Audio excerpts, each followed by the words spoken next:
Paghahanda ng Bicol Region sa posibleng maging epekto ng Bagyong Pipito, ating alamin kasama si Regional Director Claudio Yucot ng Office of Civil Defense, Region 5. Director Yucot, magandang tanghali po.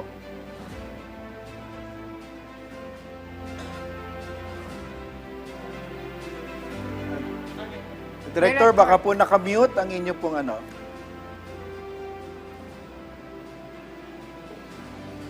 Yes, sir. May signal na po ba? Yes po, magandang tanghali po, Director Yucot. Bago po ang lahat, kumusta po ang Bicol? Sir, at sa inyong mga tagapakinig, magandang tanghali po. Magandang tanghali po. Kumusta po ang Bicol Region ngayon matapos ang pananalasan ng Bagyong Christine? Sa ngayon, sir, nag-umpisa na yung aming early recovery para sa Christine. Pero nagbabago na ngayon yan kasi mayroong amba sa amin na panibagong bagyo itong si Pipito. Kahapon, sir, nag-conduct kami ng meeting. Actually, it was a full council meeting.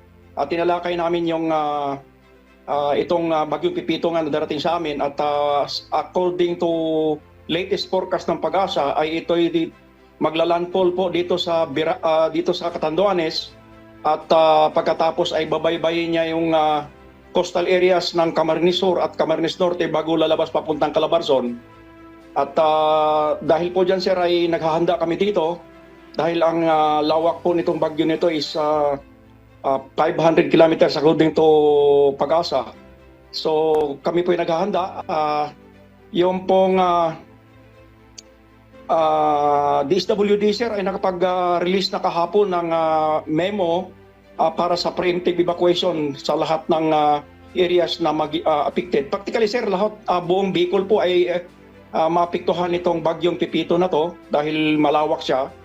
So kami po ay kahapon nag-release ng preemptive evacuation at ang DSWD po natin ay immediately after the Christine, sir, ay nakapag-replenish na sila ng mga family food packs. At ngayong araw, sir, mayroong 8 trucks ng family food packs ng DSWD from the Visayas na dadalhin dito sa Bicol para pandagdag doon sa replenishment ng family food packs na naubos noong panahon ng Typhoon Christine. Ayon din po sa report, posibleng maging mapaminsala po ang bagyong Pepito. Katulad nga sa na-mention yung mga coastal areas. Paano po natin minomonitor at binabantayan po ang mga lugar na ito? Yes, ma'am, meron po tayong mga local DRRMOs na nagbabantay dito at lahat po ng reports nila ay pumupunta po sa PDRMOs at yun naman po PDRMOs ay nakakarating dito sa amin. At ang atin pong Secretary of National Defense at ang ating Civil Defense Administrator ay sinisiguro po nila na kami po dito sa lahat po ng regions actually at kasama dito sa Bicol na susundin po yung protocols na pinapatupad nila from NDREMC papunta dito sa amin. Ito po ay patungkol sa IACC or Interagency Coordinating Cell na imi-mirror namin from NDREMC papunta dito sa region na kung saan ang relevant agencies ay dapat po nandito sa aming Emergency Operations Center para mapabilis po yung aming pagtugon sa mga pangangailangan nating mga kababayan na maapektuhan itong bagyo na ito. Dapat po kami po ay nandito lahat sa ating EOC para sigurado po na matiyak natin mabilis yung ating aksyon. Director Yucot, paglilinaw lang po, magpapatupad na din po ba ng preemptive evacuation ang Bicol Region bilang paghahanda sa epekto ng Bagyong Pipito? Yes, sir.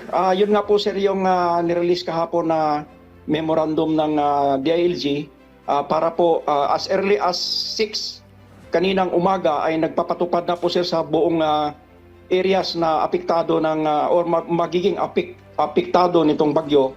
Nagkakandak na po, sir, ng preemptive evacuation. Alright, mensahe o paalala nyo na lang po sa mga kababayan po natin dyan sa Bicol Region. Yes, ma'am. Unang-una po sa atin pong mga maglalakbay para Manila na papunta pong Visayas and Mindanao, dinidiscourage po namin na pumunta sila dito sa Bicol at baka ma-stranded lang po sila dito sa ating mga ports.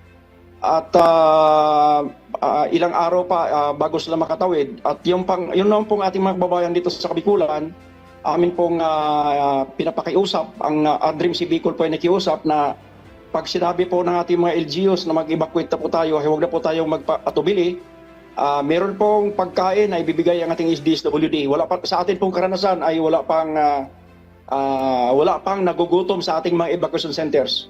Kaya sigurado po tayo na sila po ay hindi magugutom habang nasa evacuation centers natin kasi alagaan po sila ng ating pamahalaan. Maraming salamat po sa inyong oras, Regional Director Claudio Yucot ng Office of Civil Defense, Region 5.